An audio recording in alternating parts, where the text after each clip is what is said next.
Olá, seja muito bem-vindo. Nós estamos estudando a segunda carta de Pedro. Bora lá?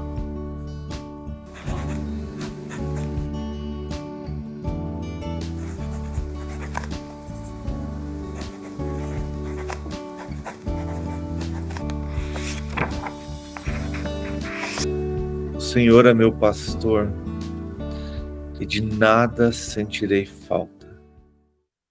Tu me faz descansar em vales verdejantes. Louvado e exaltado seja o Senhor. Obrigado porque o Senhor tem cuidado de nós. O Senhor é nosso guia, o Senhor é o nosso pastor. O Senhor é quem cuida de nós. E assim podemos descansar no Senhor. Podemos ter uma vida completamente entregues em Sua mão. Podemos viver uma vida completamente entregues a Ti. E mesmo que o vale da sombra da morte venha nos atacar ou venha nos amedrontar, confiaremos em Ti e passaremos confiantes em Ti, na certeza da vida eterna, na certeza de que o Senhor é conosco, na certeza que a sua graça nos basta, na certeza que o Senhor é por nós. Louvado seja teu nome. Engrandecido seja o Senhor. O Senhor é maravilhoso. O Senhor é o único digno de toda a honra. O Senhor é o único digno de ser louvado neste lugar. O Senhor é o único digno de ser exaltado neste lugar. Que possamos ter uma vida humilde diante de Ti, engrandecendo ao Senhor o tempo todo. Que o Senhor seja exaltado, que o Senhor seja engrandecido, que o Senhor seja louvado através de nossas vidas.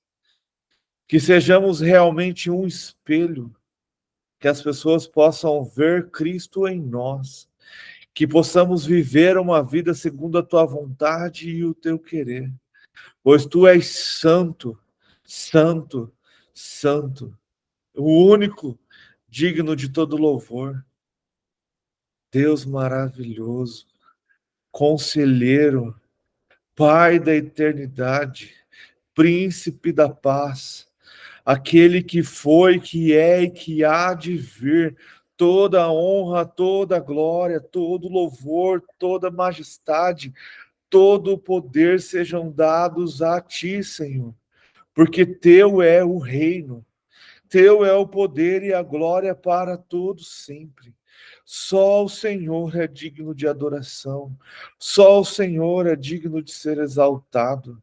Só o Senhor é conhecedor da verdade. O Senhor é a verdade que nos liberta. Nós só seremos verdadeiramente livres quando conhecemos verdadeiramente ao Senhor. Que a sua plenitude caia sobre nós, que possamos viver uma vida em busca de Ti, Pai, em busca de conhecê-lo plenamente, em busca de viver uma vida plenamente aos Teus pés, humildes, nos humilhando e nos prostrando diante de Ti, pois o Senhor é o único Rei dos Reis. Louvado e engrandecido seja o Senhor. Obrigado, Pai, porque mesmo tendo toda essa soberania, mesmo tendo todo este poder, mesmo não necessitando de nós, nos amou, se entregou por nós, viveu a nossa vida para que possamos viver a sua eternidade. Obrigado, Senhor, porque nos amou primeiro.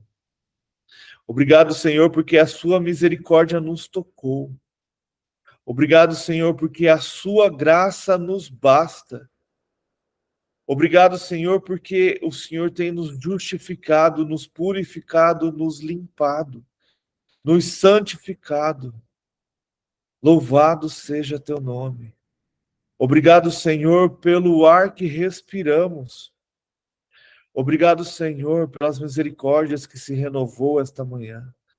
Obrigado pela nossa família, pela nossa casa, pelo nosso lar. Obrigado pelos familiares. Obrigado pelas pessoas que o Senhor tem colocado em nossas vidas. Que o Senhor as abençoe, Pai. E que sejamos bênção na vida dessas pessoas, assim como elas também possam ser bênção em nossas vidas, Pai. E também já te peço que sejamos bênção na vida daquelas pessoas que o Senhor ainda há de colocar em nossas vidas. E que também possamos ser canal de transformação e de bênção nessas pessoas que o Senhor ainda há de colocar em nossas vidas. Que sejamos, Senhor, transmissor da sua fé. Que possamos estar tão cheios do teu Espírito, tão cheios do teu amor, ao ponto de transbordar aonde estivermos. Que sejamos tão cheios do teu Espírito que as pessoas possam ver a tua luz em nós. Que os nossos olhos brilhem a tua luz. Que sejamos uma luz forte em meio à escuridão. E que essa luz não seja escondida, mas sim que ela brilhe e incomode as trevas. Que possamos estar cheios do teu Espírito, cheios do teu poder, cheios da tua autoridade para a honra e para a glória do teu santo nome, para que o Senhor seja louvado, para que o Senhor seja exaltado sempre através das nossas vidas. Que possamos, Pai, aonde estivermos e o que estivermos fazendo, refletir Jesus. Que o nosso coração esteja totalmente voltados a Ti. Que possamos ser transformados. Que possamos verdadeiramente dar frutos.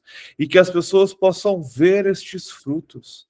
E que estes frutos venham alimentar ao próximo. Venha transformar ao próximo.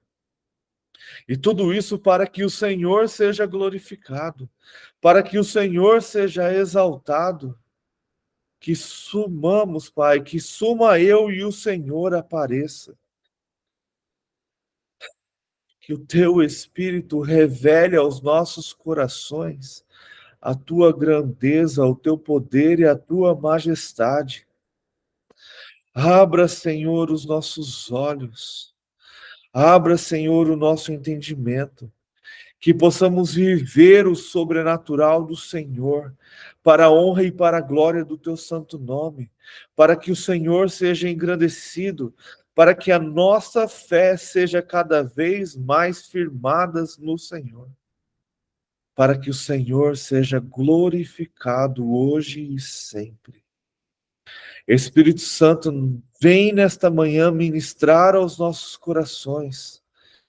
Venha falar através da tua palavra, venha falar através das tuas escrituras, que esta carta que foi escrita há quase 2000 anos, Pai, que ela ainda seja nova, novidade para este tempo, transformação para as nossas vidas, que cada palavra realmente faça sentido para nós, para que o Senhor seja glorificado e honrado, para que possamos crescer na tua palavra, crescer na tua presença, crescer em conhecimento, cada vez mais rendemos-nos totalmente a ti.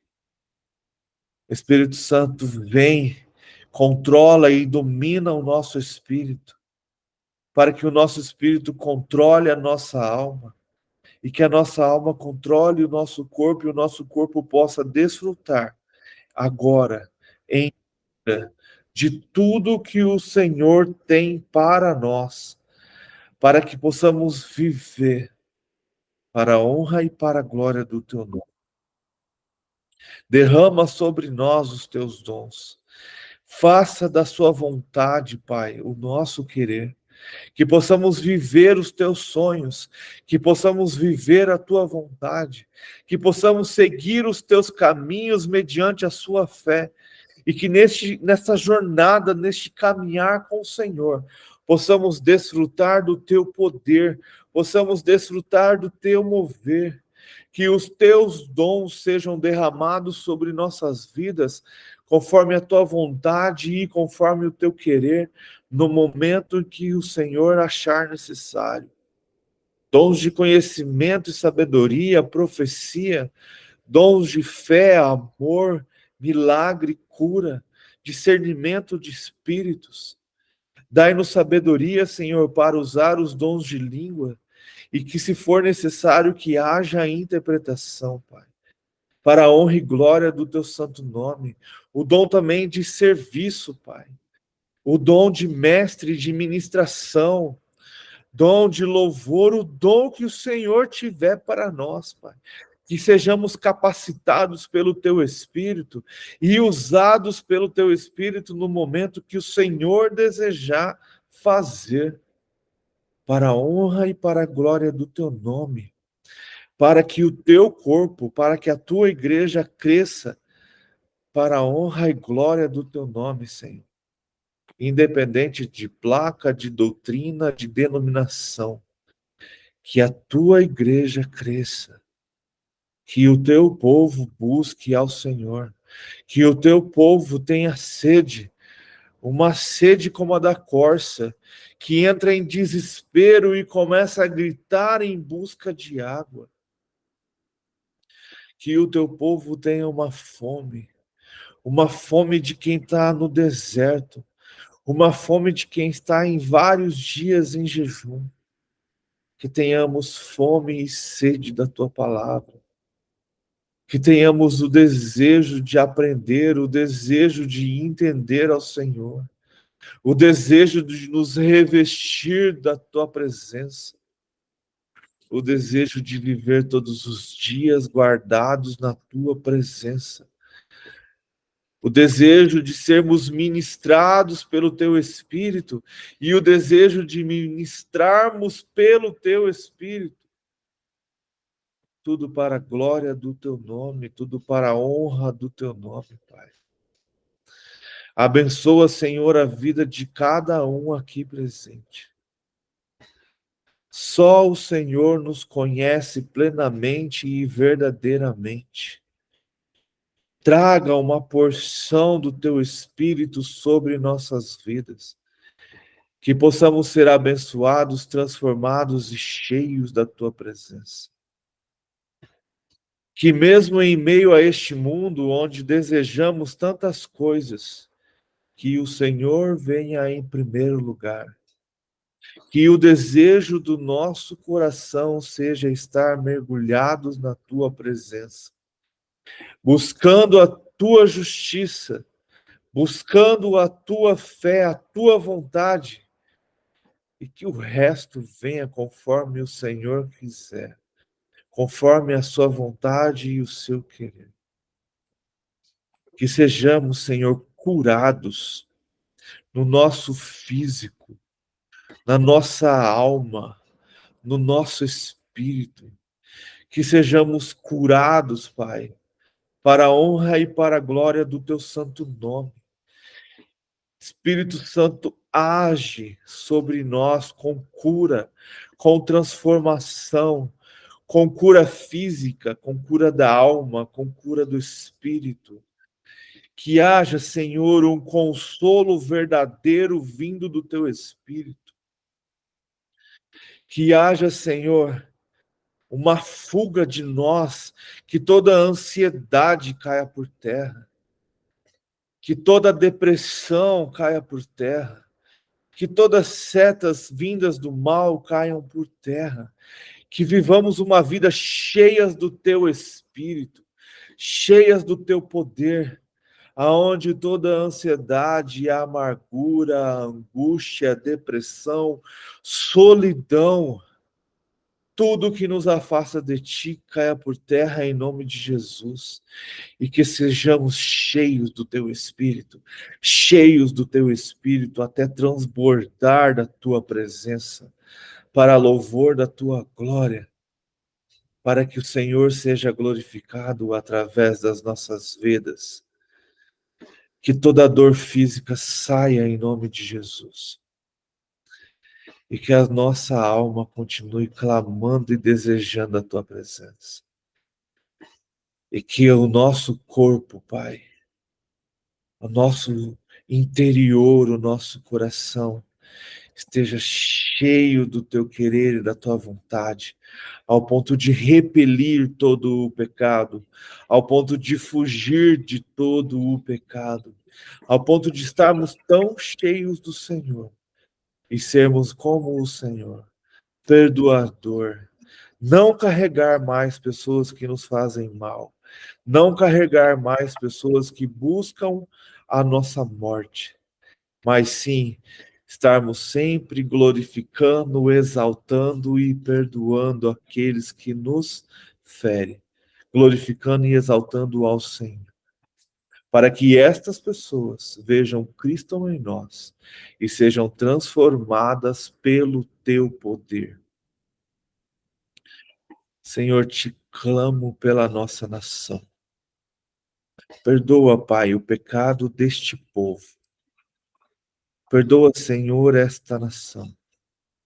Que o teu Espírito venha a agir nas igrejas, que haja um mover sobrenatural no teu corpo, que haja um desejo gigantesco por orações, que os cultos de orações sejam realmente cultos de oração, que as pessoas não vão lá apenas para desejar, querer fazer pedidos, mas que elas vão lá realmente buscar o teu Espírito, ser cheias do teu Espírito, ser agradecidas a ti, Senhor. Chega de orações que só tem petições, mas precisamos ter orações cheias de louvor e de glórias ao teu nome. Desperta, Senhor, a tua liderança para isso. Desperta, Senhor, o teu povo para que haja um avivamento e um derramar do teu Espírito sobre a sua igreja neste tempo,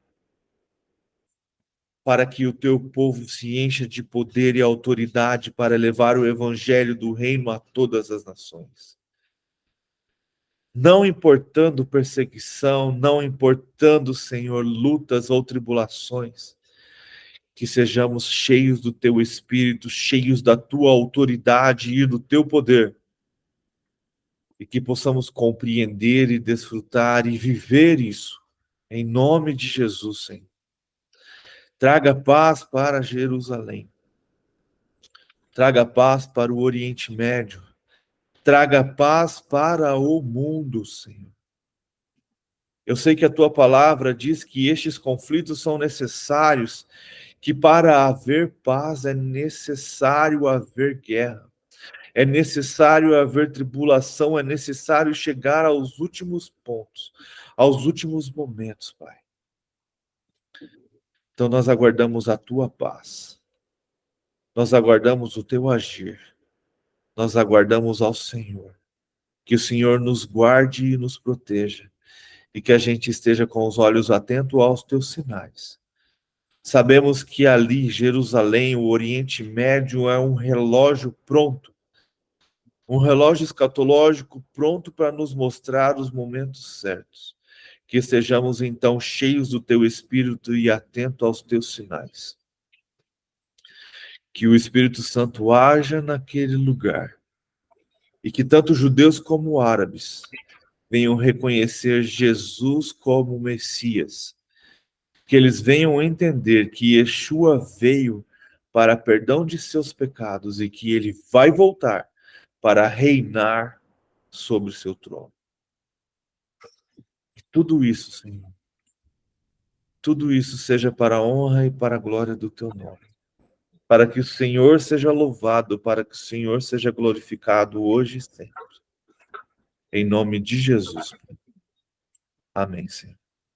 Amém. Amém. Amém. Amém. Bom dia, Vanderlei. Bom dia, bom dia. Bom dia a todos. Bom dia. Bom dia. Bom dia. Então vamos lá, a gente terminou ontem a primeira carta de Pedro e a gente vai começar então a segunda carta de Pedro. E essa carta ela tem um propósito quase que para o mesmo lugar. E aí eu tenho uma introdução aqui, eu acho bem interessante para a gente ter uma ideia do que está acontecendo. Então, essa carta ela é tanto positiva quanto negativa. Ela encoraja os leitores a crescerem na graça e no conhecimento de Cristo e também alertando também contra o falso ensino que impedem tal crescimento. Pedro provavelmente escreveu esta carta pouco antes de 65 depois de Cristo, a data em que, de acordo com as tradições antigas confiáveis, Nero martirizou enquanto perseguia os cristãos em Roma. Então, 65 depois de Cristo foi o ano em que Pedro foi morto por Nero. Então, provavelmente essa carta foi escrita nesse período um pouco antes. Essa carta de Pedro ela tem quase o mesmo sentido que a carta de Paulo a Timóteo. É uma despedida já perto da sua, sabendo do seu fim. Possivelmente Pedro escreveu em Roma, tendo percebido que estava próximo do tempo de se cumprir a profecia do Senhor acerca de sua morte. Poder identificar os falsos mestres aos quais os autores se referem nos ajudaria a definir a data e as circunstâncias da carta com mais exatidão, mas não temos evidências suficiente para isso. Pedro está mais interessado em condenar o falso ensino do que descrevê-los. Pedro dirige a sua carta àqueles que, mediante a justiça do nosso Deus e Salvador de Jesus Cristo, receberam conosco uma fé igualmente valiosa. Essa falta de especificidade levou alguns cristãos no passado a classificar 2 Pedro como uma carta geral ou católica, dirigido à igreja em todo o mundo. Mas a carta sugere uma audiência definida, já que havia um ensino falso específico ameaçando os leitores que aparentemente já tinham recebido ou ficado cientes de, pelo menos, 2 cartas de Paulo. Pedro parece aludir a 1 Pedro, chamando a carta atual de segunda carta que lhes escrevo. Uma vez que 1 Pedro foi escrita aos gentios, podemos concluir que este é o caso também de 2 Pedro, usando uma linguagem religiosa familiar aos seus leitores. Pedro contextualiza o evangelho para responder às suas necessidades. O propósito de Pedro é encorajar seus leitores a amadurecerem na maneira como eles compreendem e praticam a graça de Deus em Cristo. Diante de um ensino falso que ameaça interromper o seu crescimento, por essa razão, o que domina o conteúdo da carta são descrições negativas de falsos mestres e alerta sobre eles. Ela tem uma relação também com a carta de Judas, algumas coisas referente a falso mestre e aos últimos tempos. Então vamos lá, vamos ler o primeiro capítulo, né, de 2 Pedro. Então, começa assim. Simão Pedro, servo e apóstolo de Jesus Cristo, aquele que, mediante a justiça de nosso Deus e Salvador Jesus Cristo, receberam conosco uma fé igualmente valiosa. Então, Paulo já se apresenta como servo e apóstolo de Jesus Cristo, que mediante ao que há justiça vinda do próprio Deus e do próprio Cristo, recebeu uma fé igualmente valiosa. Então, Pedro já deixa claro que é através da justiça de Jesus que somos salvos. Então, ele só é servo e apóstolo porque Jesus morreu por nós. Versículo 2: graça e paz lhe sejam multiplicadas pelo pleno conhecimento de Deus e de Jesus Cristo, nosso Senhor. Seu divino poder nos deu tudo de que necessitamos para a vida e para a piedade, por meio do pleno conhecimento daquele que nos chamou para a sua própria virtude. Então, Pedro já começa que o poder de Jesus, que é divino, nos deu tudo que necessitamos para a vida e para a piedade. Por meio do que? Do pleno conhecimento. Então, para termos uma vida cheia de poder divino, uma vida de piedade, é necessário haver conhecimento daquele que nos chamou para a sua própria glória e virtude. Versículo 4: dessa maneira, ele nos deu suas grandiosas e preciosas promessas, para que por elas vocês se tornassem participantes da natureza divina e fugissem da corrupção que há no mundo causado pela cobiça. Então, Pedro está deixando claro que, através do poder do Senhor, que é derramado sobre nossas vidas, somos, então, participantes de tudo isso. Participantes da grandiosa e preciosa promessa que ele nos deu. Da vontade de participar, de tornar-nos participantes da sua natureza divina. Então, quando aceitamos Cristo Jesus como nosso Senhor e nosso Salvador, começamos a participar do seu divino poder.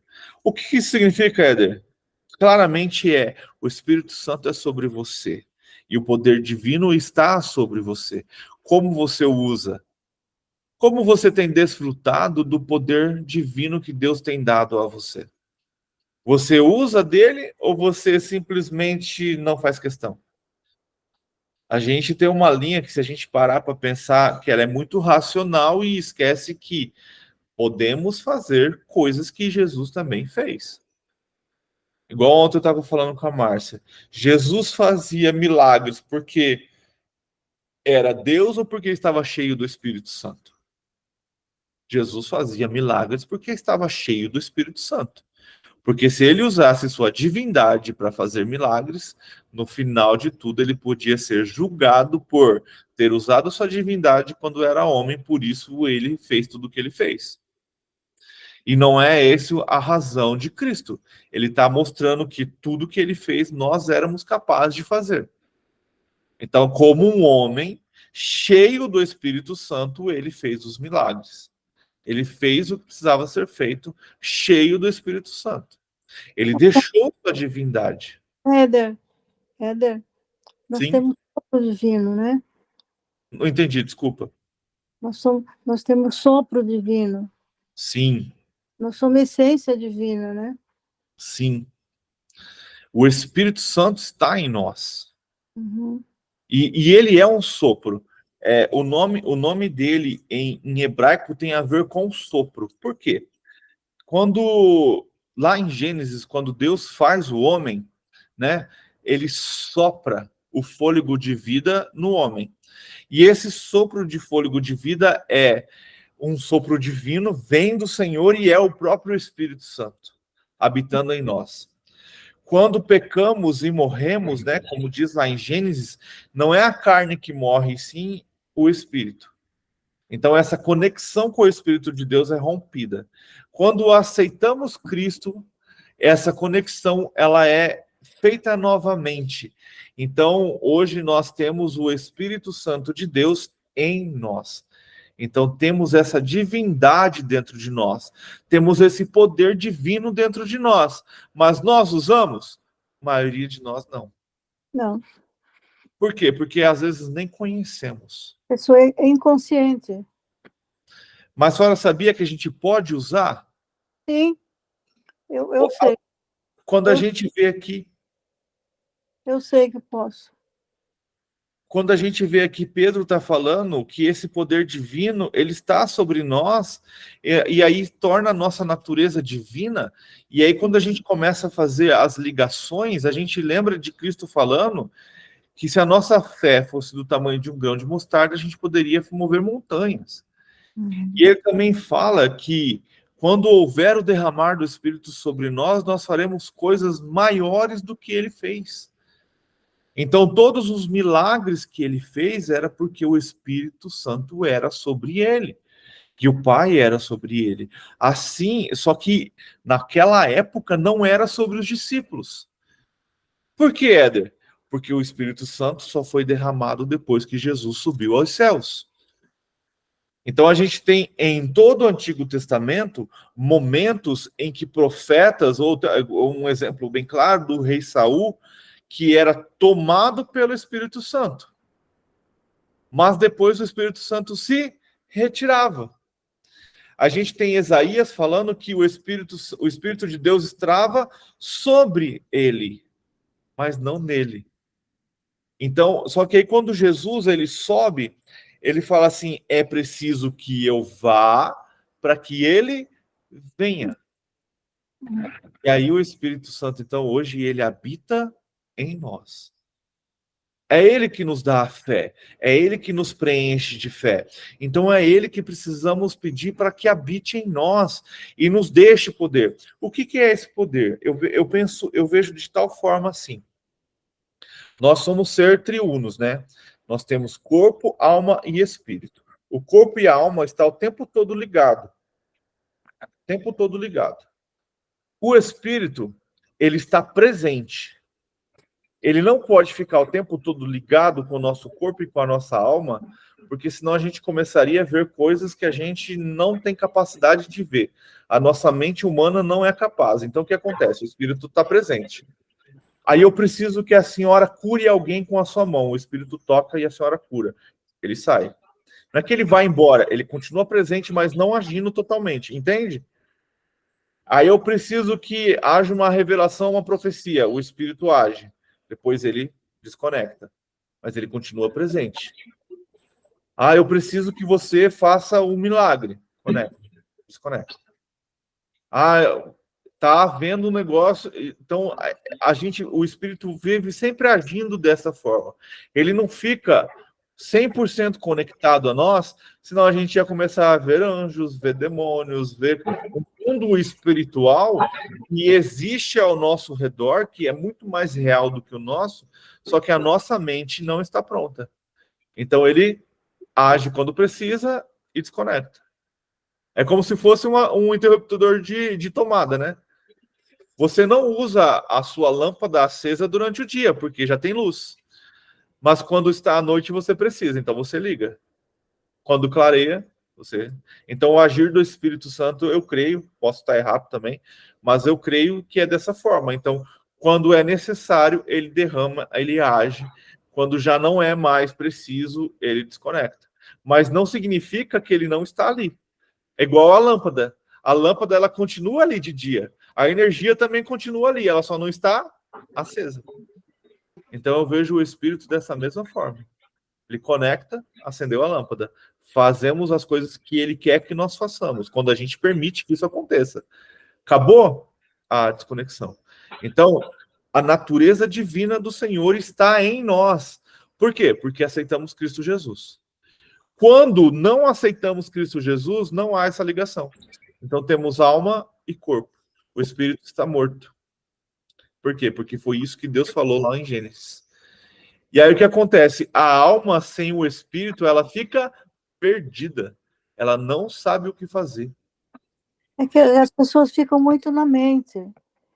Ficam muito na mente. Nós não somos a nossa mente. Isso. E aí, quando elas ficam perdidas, é isso que a senhora falou.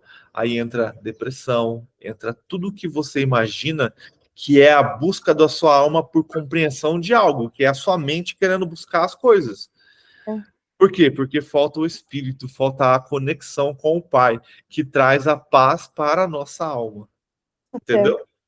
Então, isso é maravilhoso. Então, é por isso que a nossa natureza ela é divina, não porque nascemos assim, não, porque Cristo Jesus, ao morrer, nos deu o derramar do Espírito Santo, e então nós fomos ligados de volta a isso. Porque naturalmente somos carnais e pecadores. Mas quando aceitamos Cristo Jesus como nosso Senhor e Salvador, ele nos justifica e o seu poder divino é derramado sobre nós. E aí a gente tem essa participação da natureza divina por isso. Continuar, versículo 5. Por isso mesmo, empenhem-se para acrescentar à sua fé. Olha só. Então, nós precisamos, Pedro está falando, que nós precisamos nos empenhar para acrescentar na nossa fé. Aí ele vai começar a falar as coisas. Então, nós precisamos nos dedicar para que seja acrescentado à nossa fé essas virtudes que ele vai colocar. A virtude, que seja acrescentado à sua fé a virtude. A virtude, o conhecimento. Então, você precisa se empenhar para que se acrescente à sua fé a virtude. E aí, ao acrescentar a sua fé a virtude, é acrescentado virtude, a virtude é acrescentada ao conhecimento. Ao conhecimento, o domínio próprio. Ao domínio próprio, a perseverança. A perseverança, a piedade. A piedade, a fraternidade. E a fraternidade, o amor. Ele está descrevendo aqui praticamente, se a gente começar a buscar, os frutos do Espírito. Os frutos do Espírito é mais ou menos como isso também. Então, para você ter conhecimento, é necessário que você tenha virtude. Então, você precisa acrescentar à sua fé a virtude. Ao acrescentar a sua fé a virtude, você vai acrescentar à sua virtude o conhecimento. Ao ter conhecimento, você vai ter domínio próprio. Ao ter domínio próprio, você tem perseverança. Ao ter perseverança, você se torna uma pessoa piedosa. Ao ser piedoso, você é uma pessoa fraterna. Ao ter fraternidade, você se torna uma pessoa amorosa. Então, as pessoas têm costume de transformar o fruto do Espírito como uma polcã, né? Uma tangerina, aonde você vai tirando os gomos. Eu já não vejo dessa forma. Eu prefiro ver o fruto do Espírito como uma cebola, aonde cada camada é uma virtude. Então, para você, não tem como você ter domínio próprio se antes a sua fé não for acrescentado virtude, conhecimento. E aí sim você vai ter domínio próprio. Porque para você ter domínio de você mesmo, você precisa se conhecer. Para você se conhecer, você precisa ter virtude, que é acrescentado ao que a fé que o Espírito Santo te dá. Olha que interessante, tudo tem a ver com o fruto do Espírito. Tudo é o Espírito Santo. É o Espírito Santo que te dá a fé, que traz virtude. Então precisamos o quê? Quando ele fala de empenhar-nos a acrescentar, é buscar essas coisas em Deus. O que a gente está fazendo hoje aqui? Acrescentando conhecimento. Quando você tem conhecimento da palavra, você aprende a ter domínio próprio. E aí, quando você tem domínio próprio, a sua perseverança, sabendo que Jesus vai voltar, ela aumenta. E quando você tem domínio próprio, perseverança e conhecimento, você tem a piedade, que é de entender aquela pessoa fez só porque é o que ela recebeu. Não cabe a mim julgá-la, nem fazer mal a ela, e sim perdoá-la, porque muitas vezes a história de vida dela levou ela a ser esse tipo de pessoa. Piedade. Ao ter piedade, nós somos o quê? Fraterno. Então nós vamos tentar ajudar essas pessoas a mudar as suas atitudes e os seus hábitos. Nós vamos nos compadecer com elas. Nós não vamos só perdoar. Nós vamos nos compadecer com ela ao ponto de amá-la como Cristo amou. Olha como uma coisa vai ligando na outra, vai ligando na outra. E não tem como você amar alguém sem você conhecer aquele que amou primeiro. E aí a gente volta de novo lá ao conhecer. A gente volta de novo à fé e à virtude. É um ciclo e é uma coisa ligada na outra. Igual o fruto do Espírito. Para mim, ele é isso. São camadas que você tem um fruto. Aí quando você aprende aquele, você recebe o próximo. Então, quando você tem, aqui no caso, quando você tem virtude, você busca o conhecimento. Quando você adquire o conhecimento, você tem o domínio próprio, e assim vai indo. Versículo 8. Amadurecendo, né? Você vai amadurecendo. Versículo 8. Porque se essas qualidades existirem e estiverem crescendo, olha o que Pedro está falando. Elas têm que estar o quê? Crescendo em sua vida. Então, essas qualidades, elas têm que estar crescendo. Então, você tem que estar sempre buscando. E como que o seu conhecimento cresce? Buscando conhecimento, lendo, estudando a palavra. Aí vai crescer o seu domínio próprio, e aí vai crescendo cada vez mais. Então, Pedro está falando, porque se essas qualidades existirem,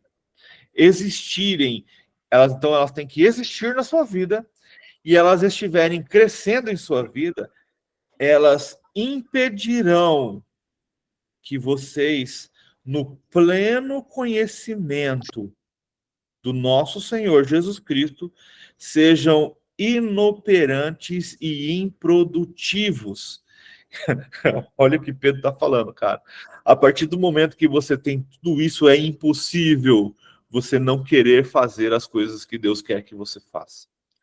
A partir do momento que tudo isso cresce, que existe em você, e começa a crescer em você, e você conhece ao Senhor plenamente, você vai começar a operar e a produzir para o reino de Deus. Então, para que você opere no reino e para que você produza no reino, você precisa ter essa fagulha divina, e essa fagulha divina vai te dar a fé, que vai te dar a virtude, e você vai começar a crescer. E isso vai te tornar alguém reconhecido no reino, porque você vai começar a fazer as coisas que o reino pede para que você faça. Tiago fala, a fé sem obra é vã, é vazia, é seca, não serve para nada. Versículo 9. Aí agora Pedro vai dar uma exortação. Todavia, se alguém não as tem, está cego. Lembra-se que Pedro não está falando com pessoas que não conhecem a Cristo. Ele está falando para pessoas já convertidas ao caminho. Pessoas já convertidas a Jesus Cristo. Então ele está falando, todavia agora, se alguém não as tem, está cego, só vê o que está perto, esquecendo-se da purificação dos seus antigos pecados. Então, quando estamos no Senhor, precisamos o quê? Estar perto dele. Quando não temos essas coisas, nós não estamos perto. Nós nos esquecemos de quem nos purifica daquilo que vivemos no nosso antigo pecado, na nossa antiga vida. 10. Portanto, irmãos, empenham-se, se dediquem, se esforcem, faça o possível, ainda mais para consolidar o chamado e a eleição de vocês. Então você precisa se empenhar, ter esse esforço para o quê? Para consolidar, para o que Deus te chamou, para o que você foi eleito, se fortifique. Então, por exemplo, vou dar um exemplo. Alguém foi chamado para ser um evangelista. Para você consolidar o seu ministério de evangelista, você precisa se empenhar. Como assim, Éder? Buscar conhecimento, se dedicar, uma vida de oração, uma vida de busca no Senhor. Assim como qualquer dom, qualquer ministério que Deus possa colocar você. Lembre-se, o ministério de evangelismo, na verdade, ele tem alguns que vão se destacar, mas evangelizar é uma ordem dada a todos.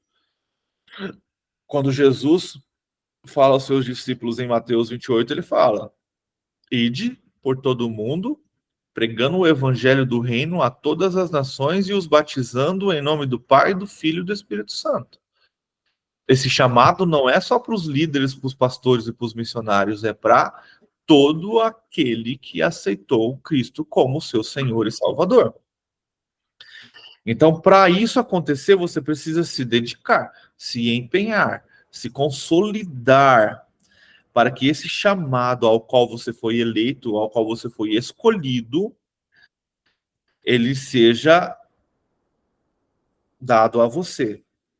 Vou ler de novo o 10. Portanto, irmãos, empenham-se ainda mais para consolidar o chamado e a eleição de vocês, pois se agirem desta forma, jamais tropeçarão. E assim, vocês estarão ricamente providos. Olha só, ricamente providos quando entrarem no reino eterno do nosso Senhor e Salvador Jesus Cristo. Cara, isso aqui é complicado, né? Olha o que Pedro está falando. As coisas que você faz quando você consolida o seu chamado, quando você faz o que precisa fazer, então agindo dessa forma, jamais você tropeçará. Então, quando você se empenha no Senhor, olha isso. Então, para você não tropeçar, você precisa se empenhar no Senhor, consolidar o seu chamado, e aí você precisa acrescentar à sua fé tudo que ele falou aqui: virtude, conhecimento, domínio próprio, perseverança, piedade, fraternidade e amor. E tudo isso é um fôlego divino, um sopro divino que vem da própria natureza de Cristo, que é derramada sobre nós. E aí, quando você fizer tudo isso, ele fala assim: e assim vocês estarão ricamente providos. Na onde, Éder? Aqui agora? Não. Quando entrarem no reino eterno do nosso Senhor. Olha só, então Pedro está falando que quando você faz as coisas, você é provido no reino. Cara, isso traz mais ainda confirmação no meu coração sobre isso. Que o que você vai ser e quem você vai ser e o que você vai fazer no reino de Deus tem a ver com as coisas que você faz. Então, tipo assim, eu vejo um pouco de indiferença, mas só para a gente poder ter um exemplo. Para você habitar dentro da Nova Jerusalém, você tem que fazer alguma coisa em vida. Você tem que fazer alguma coisa pelo reino. Aí, para você habitar próximo do templo, vamos colocar assim, mais perto de Deus. Quanto mais perto de Deus, é como se, trazendo para a nossa vida, é como se, vamos colocar o centro da cidade, que é geralmente aonde as habitações são mais caras, né? Ou hoje, nos alfavilles da vida, nessas regiões onde o terreno é mais valioso. Então, para você estar lá, você precisa fazer alguma coisa antes. Então, por exemplo, Éder, hoje, para eu ir habitar no Alphaville da vida, o que eu preciso fazer? Eu preciso construir antes para conseguir comprar uma casa lá. O reino, ele está falando aqui que é a mesma coisa. Só que não tem a ver com o dinheiro, tem a ver com vidas. Você precisa construir aqui, durante a sua vida, para que no reino de Deus você seja provido, recompensado. Então não adianta nada você adquirir riquezas nessa vida, e aí quando você morrer e for para o reino, você nem dentro da Nova Jerusalém habitará. Será uma casinha lá longe do reino. Lembra-se que na minha mente, o reino de Deus será nesta terra renovada, habitada como era no Éden. E que a Nova Jerusalém, a cidade celestial do Senhor, estará nela, mas nem todos habitarão dentro dela. Por isso que ela tem o quê? Portões. Olha que interessante. Ela tem portões. E tem anjo nos portões. Entende? Então precisamos meditar sobre isso. Não ficar, agora então eu vou fazer a obra porque eu quero uma casinha melhor. Não, não é essa a ideia. Precisamos fazer a obra porque assim o Senhor nos ordena. E aonde formos habitar é indiferente, desde que estejamos com o Senhor. Mas entenda que Pedro acabou de falar aqui, que vocês jamais tropeçarão quando fazer essas coisas, e você será ricamente provido quando entrarem no reino eterno do nosso Senhor e Salvador Jesus Cristo. Então, eu gosto de ter essa linha de raciocínio, porque isso me faz lembrar da justiça de Deus. Não seria justo, Deus não seria justo, se o ladrão da cruz habitasse no mesmo lugar ou tivesse as mesmas recompensas, os mesmos galardões do que os apóstolos de Cristo. Entende? Isso não é justiça. Porque o ladrão da cruz aceitou, ele viveu uma vida de pecado e no seu último fôlego de vida ele aceitou a Jesus e teve direito ao paraíso, mas não ao reino. Está na Bíblia, é só ler, só prestar atenção. Já os apóstolos, cara, eles morreram por Cristo. Então, como Pedro está dizendo aqui, a provisão deles dentro do reino tem que ser totalmente diferente do ladrão da cruz.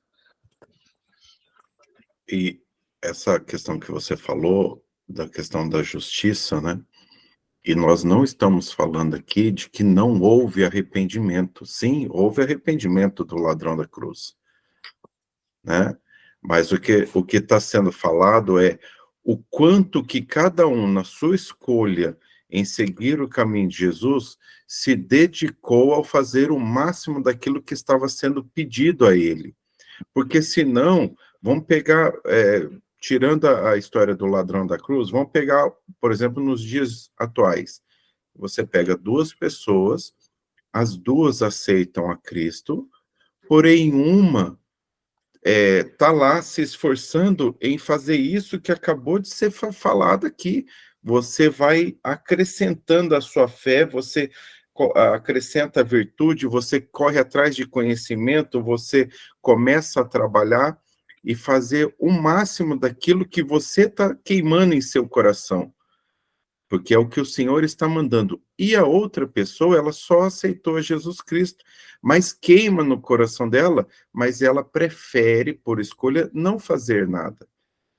Então, quando essas duas pessoas entrarem no reino, quando elas forem salvas, né? Uma terá o seu galardão, as suas recompensas, né? Então, é isso que você está descrevendo aqui.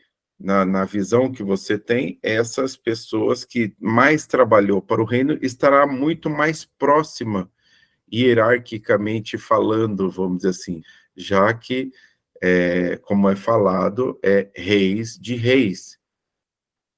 Né?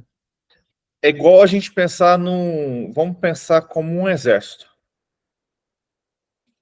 Você entra como soldado. Todos nós entramos no exército como soldado. Como que você faz para se tornar um general? Você precisa ir ganhando patentes. Você ganha patente sem fazer nada? Não. Então, para você se tornar o general de um exército, você precisa fazer coisas para merecer essa sua função. Então, eu vejo no reino de Deus a mesma coisa. Você está salvo. Você se tornou um soldado raso. Você acabou de ser tirado do lamaçal. Está cheio de machucado, feridas ainda. Mas aí você é transformado e curado. E aí, só que você escolhe continuar como um soldado, não fazendo nada. Vivendo sua vidinha ali de soldado, ganhando seu saláriozinho base. Só que aí tem aquele outro cara que no mesmo momento entrou com você, que ele deseja ser cabo. Aí ele estuda, trabalha, faz tudo, se torna cabo. Aí ele deseja ser sargento. Estuda, trabalha, vira primeiro sargento, segundo sargento, terceiro sargento, eu não sei qual que é a ordem. Mas aí depois vira tenente. Aí vira capitão. Aí vira general. Mas como que ele se tornou general? Trabalhando, fazendo o que era preciso ser feito para se tornar general. Um soldado não dá um pulo para general sem fazer nada. Ele precisa batalhar por isso. E eu vejo o reino de Deus da mesma maneira.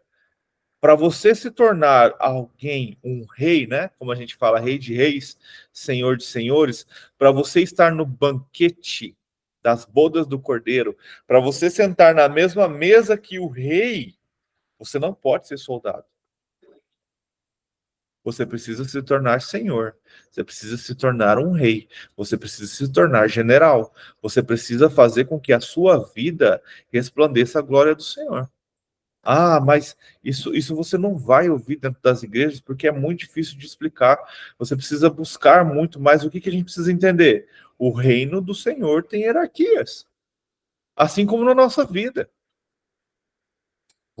Para você entrar já no seu trabalho como um CEO, antes você teve que ser estagiário, passar por todo um processo para se tornar um grande CEO. Não é um salto. E o reino de Deus é igual, você é salvo e justificado. Agora Deus te dá todas as oportunidades para você se tornar alguém no reino, alguém reconhecido. Só que como o Diego falou, uns escolhem, se esforçam, fazem, luta, busca, trabalha, às vezes nem pensando nisso. Mas é o desejo do seu coração é levar o reino de Deus para todos. Enquanto outros está o que eu chamo de crente SSS, salvo, sentado e sossegado. Estou salvo, livre da ira do Senhor. Não vou para o inferno, porque esse é o medo da maioria das pessoas que são rasas. Então estou de boa. Vou na igreja todo domingo, ouço a palavra, tento viver uma vida boa, tento fazer o bem para todos. E isso para mim é o suficiente. Éder, isso para mim é falta de conhecimento da palavra, porque a palavra não fala para a gente fazer isso. A palavra fala ao contrário, que a gente tem que buscar, lutar, batalhar e servir ao Senhor.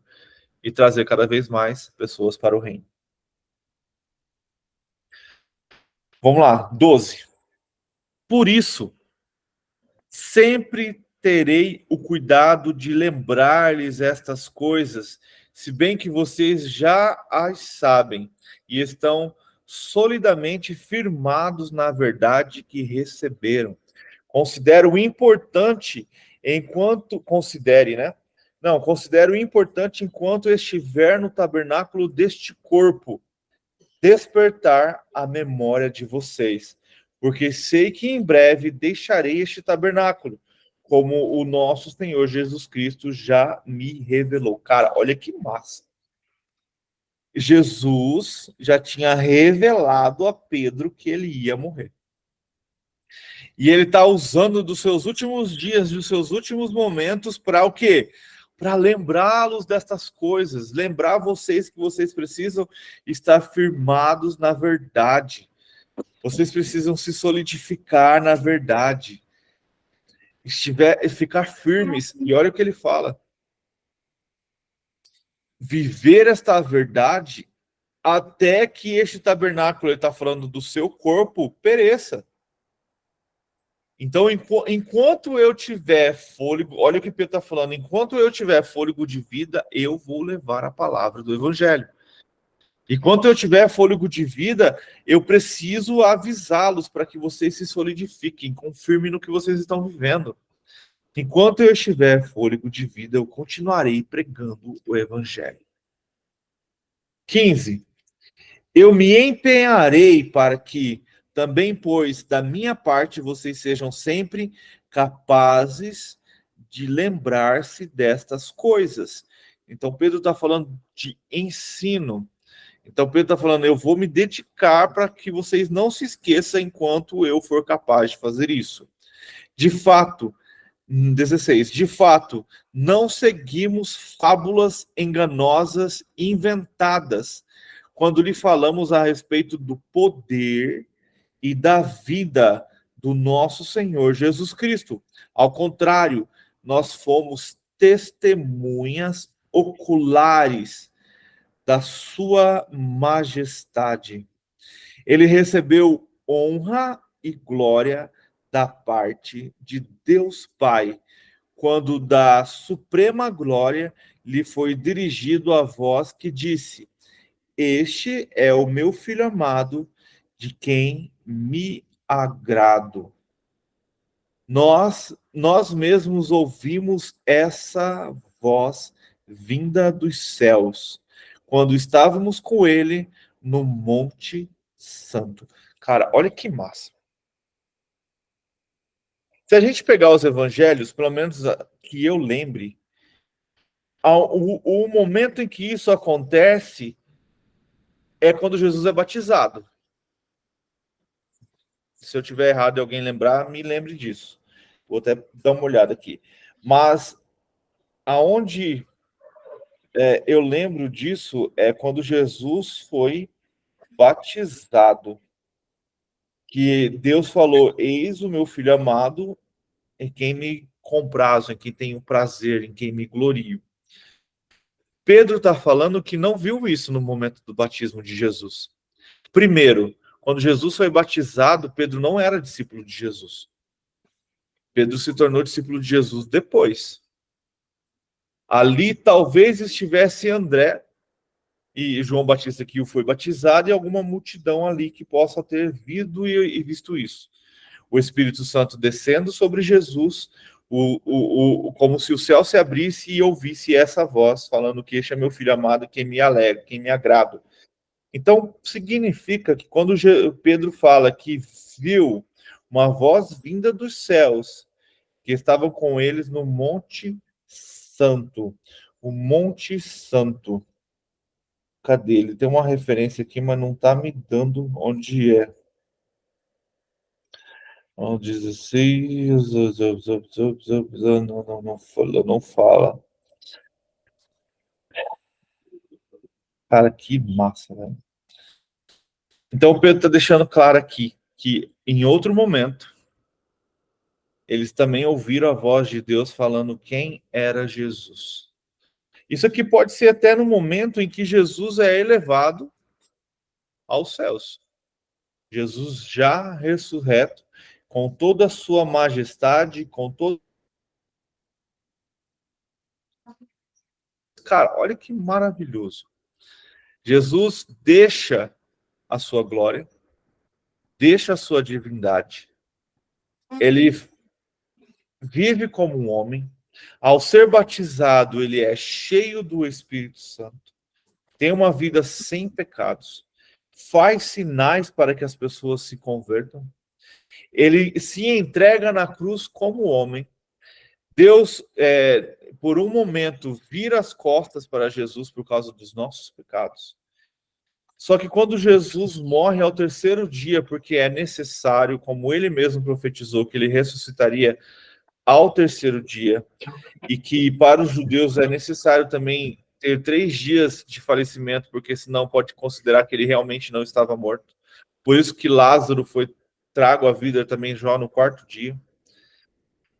E Jesus, como homem, foi honrado e glorificado pelo Pai por tudo que ele fez pela humanidade.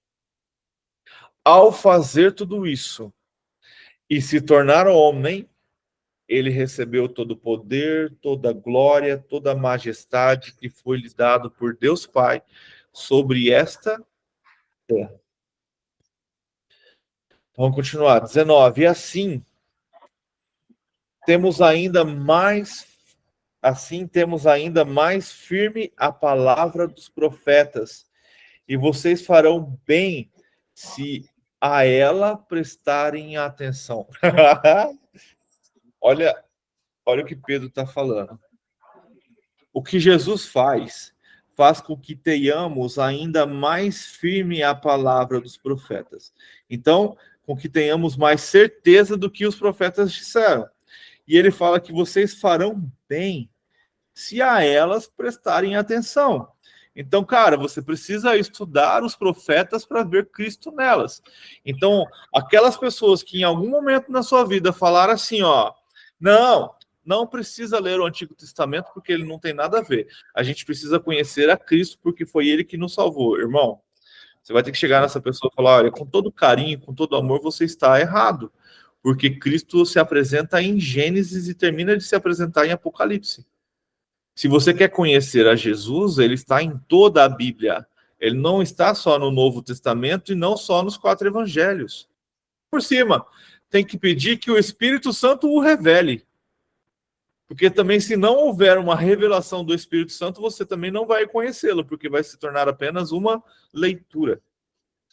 Então, Pedro está falando assim, ó, e vocês farão bem, então vocês serão sábios e espertos, se a ele prestarem atenção, como a uma candeia que brilha em lugar escuro, até que o dia clareie e a estrela da alva nasça no coração de vocês. Antes de mais nada, saibam que nenhuma profecia das Escrituras provém de interpretação pessoal, pois jamais a profecia teve origem na vontade humana, mas homens falaram da parte de Deus, impelidos pelo Espírito Santo. Cara, Pedro detona aqui, velho. Ele está falando que precisamos prestar atenção nos profetas, porque eles falaram sobre Cristo. E que é o que eu acabei de falar. O nosso conhecimento é como uma candeia que brilha no escuro, até que clareie a estrela da alva, que é Cristo Jesus, e ele nasça no coração, no nosso coração. E aí ele fala, antes de mais nada, saibam que nenhuma profecia, então nada que a gente tem no Antigo Testamento, nenhuma profecia das Escrituras. Então lembra-se que a gente está num período onde isso que a gente tem hoje não existia. A Bíblia. Eram escrituras do todo o Antigo Testamento. Então eles tinham só aquilo. E lembra que eram rolos totalmente separados. Então, o que ele está falando aqui? Nada, nenhuma profecia nas Escrituras provém de interpretação humana. Não foi as pessoas que fizeram, pois jamais a profecia teve origem na vontade humana. Mas homens falaram da parte de Deus. Por isso que a gente tem muito no Antigo Testamento aquela velha frase, assim diz o Senhor dos Exércitos. Assim diz o Senhor. Por quê? Porque era Deus, através do Espírito Santo, falando através dos profetas e proclamando. E olha que loucura. Então os profetas eram todos santos e bondosos. Não. Balaão era um sem vergonha, ladrão, egoísta e falou o que Deus queria. Quando ele é levado, ele recebe uma grana dos reis para profetizar contra Israel.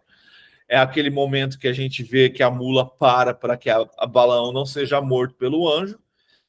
E aí a Balaão fala assim, então eu não vou lá profetizar. O anjo fala assim, não, pode ir. Mas você só vai falar aquilo que eu falar. Então Balaão, sendo um falso profeta, porque o falso profeta é aquele que troca profecia por dinheiro, poder e sexo. Então Balaão, sendo um falso profeta, porque ele estava trocando profecia por poder e dinheiro, ele chega ao monte de onde ele vê a tribo de Israel e ele está ali para profetizar contra a tribo. E ele profetiza a favor da tribo, porque as coisas que saem da boca dele é coisas que o Senhor fala. E aí o rei que o comprou fica bravo, ele fala que não consegue, o rei paga a ele, de novo ele profetiza bens contra Israel. E aí ele fala para o rei, olha, não tem como eu profetizar qualquer maldade contra Israel, porque Deus não permite. Só que olha como Balaão era sem vergonha. Mesmo sendo um profeta, profetizando coisas boas, ele fala, olha, eu não consigo, mas eu posso te dar uma dica. Pega suas mulheres mais bonitas e coloca elas no meio do povo de Israel para se prostituir com os homens. E treina elas para que elas façam aqueles homens, além de adulterar, faça com que eles também adorem os nossos deuses. E aí o rei faz isso. E aí a gente tem a história ali em Números, onde toda a tribo de Israel começa a ficar doente e morrer. Por quê? Porque os homens estavam se prostituindo com essas mulheres. Ao ponto, é muito massa a história, de que um sacerdote, ao ver... Cara, olha como era a coisa. Um israelita passando com uma dessas mulheres no meio do arraial e levando ela para sua tenda. Então, tipo, não era algo escondido. Era algo que eles não estavam nem aí, estavam fazendo e todo mundo vendo. Ao saber disso, esse sacerdote, que agora não vou lembrar o nome dele, ele vai atrás e ele mata tanto o homem como a mulher com uma lança. Então, provavelmente, eles estavam ali tendo relações e ele, com uma lança, fura e mata os dois. E por isso, Deus perdoa toda a tribo de Israel e todos são curados e param de morrer daquela praga que é traga por essas mulheres. Olha que loucura é essa história. Mas aonde eu quero chegar nisso? Que profeta qualquer um pode ser, mas estar revestido do Senhor, com o coração nele, só os profetas do Senhor. E esses profetas do Senhor, então, profetizaram coisas que o Espírito Santo falou. Então, a gente tem profecias no Antigo Testamento que já se cumpriram, e as mesmas profecias que já se cumpriram naquele tempo ainda vão se cumprir. Profecias que já se cumpriram mais de uma vez, e profecias que ainda não se cumpriram, que ainda vão se cumprir no fim dos tempos. Tudo isso no Antigo Testamento. Tudo isso nos profetas. Então, quando Pedro fala isso, preste atenção. Cara, isso é maravilhoso. Isso é grandioso. Então, que a gente não fique preso apenas no conhecimento do Novo Testamento, mas que a gente se aprofunde verdadeiramente no Senhor. É interessante, né?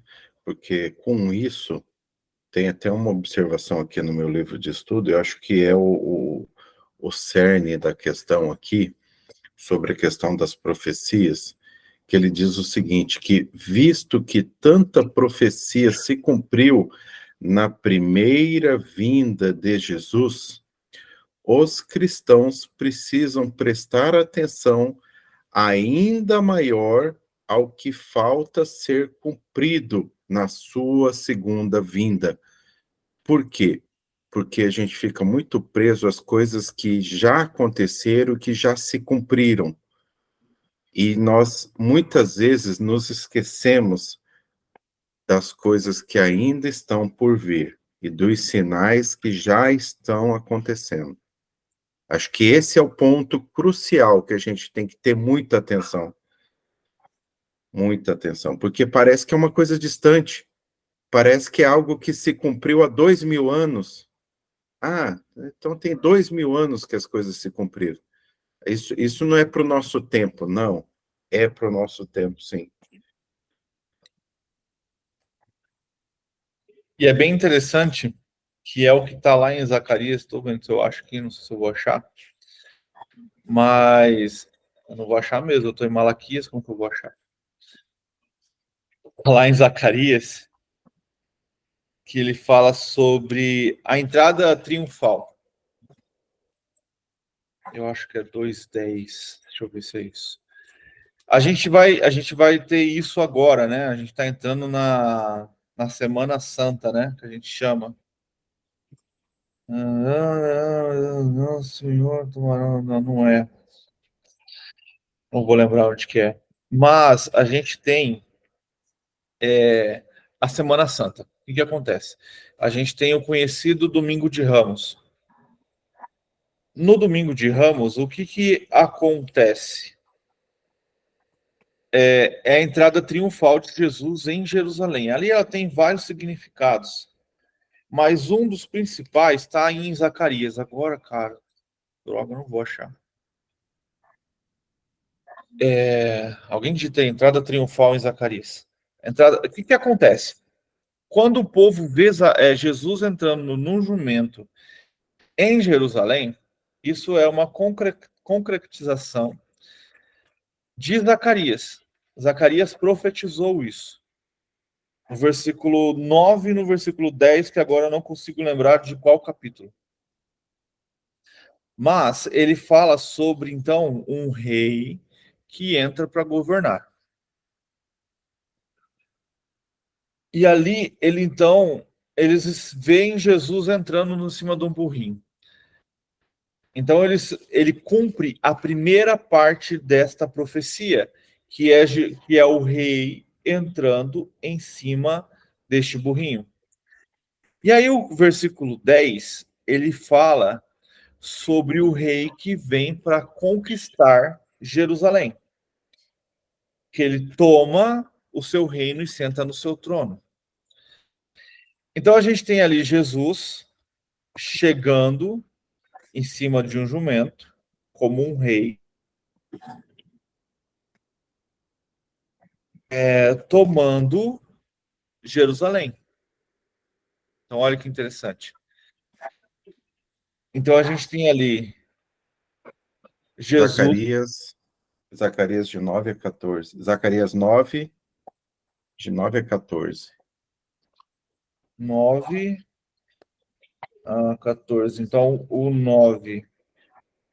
Alegres posições, Jerusalém, eu sou o rei vitorioso, humilde. Aqui, então, ó, humilde e montado num jumento. Então, o domingo de Ramos, quando Jesus entra em Jerusalém, ele está cumprindo essa profecia.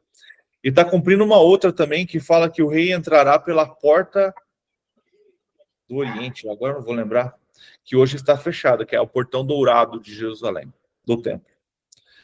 Só que aí ele continua, no versículo 10 está assim: ele destruirá os carros de guerra de Efraim e os cavaleiros de Jerusalém, e os arcos da batalha serão quebrados, e ele proclamará a paz das nações e dominará o mar e outros, e do Eufrate até o confins da terra. Então, ele cumpre o versículo 9, mas não cumpre o 10. Então, isso é uma profecia que se cumpre e ainda não. Então, ele cumpre o versículo 9, que é esse rei humildemente entrando montado no jumento, mas trazer paz e batalhar contra os inimigos de Jerusalém, isso vai acontecer só no fim dos tempos. E você sabe uma coisa bem interessante para a gente poder concluir, já que a gente está chegando perto dessa semana, que é comemorado, então, a Semana Santa? Porque Jesus entrou em Jerusalém com essa entrada triunfal, né, que a gente chama, uma semana antes. No caso, 5 dias antes da sua morte. A gente não para pensar nessas coisas. Mas Jesus está cumprindo profecias e ritos que a gente não sabe. Então, o que acontece? Jesus morre na Páscoa, correto? Ele morre no principal dia da Páscoa, que é o dia do sacrifício do Cordeiro para a Páscoa. Por isso que quando a gente vê... esqueci. José de Arimateia pedindo o corpo de Jesus, porque antes que começasse o sabate, ali especificamente não precisava ser sábado, porque como era uma festa, toda festa para o judeu é sabate. É o que eles chamam de como se fosse um grande sábado. Então, esse dia da Páscoa, que é segundo dia da Páscoa, que é o 16º dia do primeiro mês do ano judaico, agora não vou lembrar o nome do mês, mas esse segundo dia era o dia, então, do sacrifício do cordeiro. Só que antes do sacerdote receber o cordeiro para ser sacrificado, 5 dias antes o cordeiro é entregue na mão do sacerdote, para o sacerdote avaliar o cordeiro para ver se ele estava puro, ímpio e digno de ser sacrificado. Olha isso, velho. Jesus entra em Jerusalém 5 dias antes e lá ele fica. Ele não sai mais de Jerusalém. E nesses 5 dias ele é avaliado, julgado e condenado. E a morte dele é no dia do sacrifício do Cordeiro. Olha como tudo tem símbolo, tudo tem significado. Então Jesus, ele é julgado, avaliado e considerado digno de morte. O Cordeiro imaculado, sem falhas, e ele morre por todos nós. Então, quando a gente comemora algumas coisas, a gente comemora muitas coisas sem nem saber por que está fazendo isso. Por que a gente comemora o Domingo de Ramos? Por que tem essa celebração? O que a gente está comemorando? Tá, é a entrada triunfal de Jesus em Jerusalém. Por quê? Porque isso está escrito lá em Zacarias 11:9. Então a gente está ali pensando que Jesus está cumprindo as profecias. E é muito massa que todo mundo achava que Jesus ia lá em Herodes e tomar o reino para ele. Não, Jesus foi para o templo. E lá no versículo 20, no capítulo 23 de Mateus, ele começa a fazer uma sabatina em cima dos fariseus. Ele esculacha os fariseus. Mas por que isso? Porque primeiro você precisa limpar a sua casa antes de torná-la em um reino. Então Jesus vai lá, faz a limpeza, fala que o rei só voltará quando o último judeu o reconhecer como Messias. E aí então tem toda a parte do 24, 25, aí a gente caminha para a morte de Jesus. E é bem interessante que Jesus, na noite anterior dele ser morto, ele faz a ceia. E a ceia, ela é comemorada, aquela ceia que Jesus comemora, ela é comemorada no primeiro dia da Páscoa. Então Jesus comemora a ceia no primeiro dia da Páscoa. E aí ele morre na tarde do segundo dia da Páscoa. E ele ressuscita, então a palavra fala, 3 dias depois. Então, que a gente possa estar atento aos sinais, às profecias, como Pedro disse, acreditar no que os profetas disseram, porque já se cumpriu, vai cumprir e vai cumprir de novo. Fechou, gente? Deixar, eu vou aqui longe, não consigo parar. Vamos estar orando então para a gente poder encerrar. Diego, você ora para a gente, por favor? Sim. Amém. Oremos então. Amém. Nosso Deus, ó Pai amado, gratos somos a Ti, meu Deus, por mais um dia, ó Pai, que o Senhor nos concede, mais um dia, ó Pai, que o Senhor permite que iniciemos estudando as Tuas Escrituras, ó meu Pai. Paizinho, queremos, através desses estudos matinais, avançarmos ainda mais, ó Pai, no entendimento e naquilo que o Senhor quer dizer aos nossos corações e às nossas mentes, ó Pai. Por isso pedimos-lhes, ó Pai, continue derramando do seu Santo Espírito sobre nós, dá-nos o entendimento, dá-nos o discernimento, ó Pai, principalmente para nós ficarmos atentos a tudo que está por vir, ó Senhor. Ajuda-nos, ó Pai, a permanecer nos seus caminhos. Fortaleça os nossos corações para que possamos levar das tuas palavras àqueles que ainda não ouviram falar de ti, ó Pai. Seja no serviço, seja numa fila da padaria, seja numa conversa com um estranho, que nós possamos levar o teu precioso nome, ó Pai, ao conhecimento daqueles que ainda não tiveram a oportunidade de escutar ou ainda, Pai, não tiveram a oportunidade de fazer a escolha da salvação que só há em Cristo Jesus, ó Pai. Por isso nós oramos e agradecemos, ó Pai. Usa-nos como ferramentas, ó Pai, conforme a tua vontade. Que não façamos mais aquilo que nós desejamos, e sim aquilo que é desejo do Senhor para as nossas vidas, ó Pai. Paizinho, queremos também pedir pelas nossas famílias, que o Senhor esteja também completando a tua obra em nosso lar, ó Pai. que mais e mais pessoas sejam alcançadas. Queremos pedir também, ó Pai, pelos nossos governantes, que o Senhor esteja com eles, e pedimos, ó Pai, pelo povo sofrido que está passando por lutas, por guerras, que o Senhor esteja ali com esse povo. Esteja principalmente com as crianças, as mulheres e os idosos, ó Pai. Esteja dando tudo aquilo que é necessário, Pai, para suportar. Suportar muitas vezes a falta de comida, muitas vezes suportar a dor, muitas vezes enfrentar a enfermidade. Que o Senhor esteja sobre eles, esteja sobre nós também, ó Pai. Paizinho, seca esse grupo, fortaleça cada vez mais.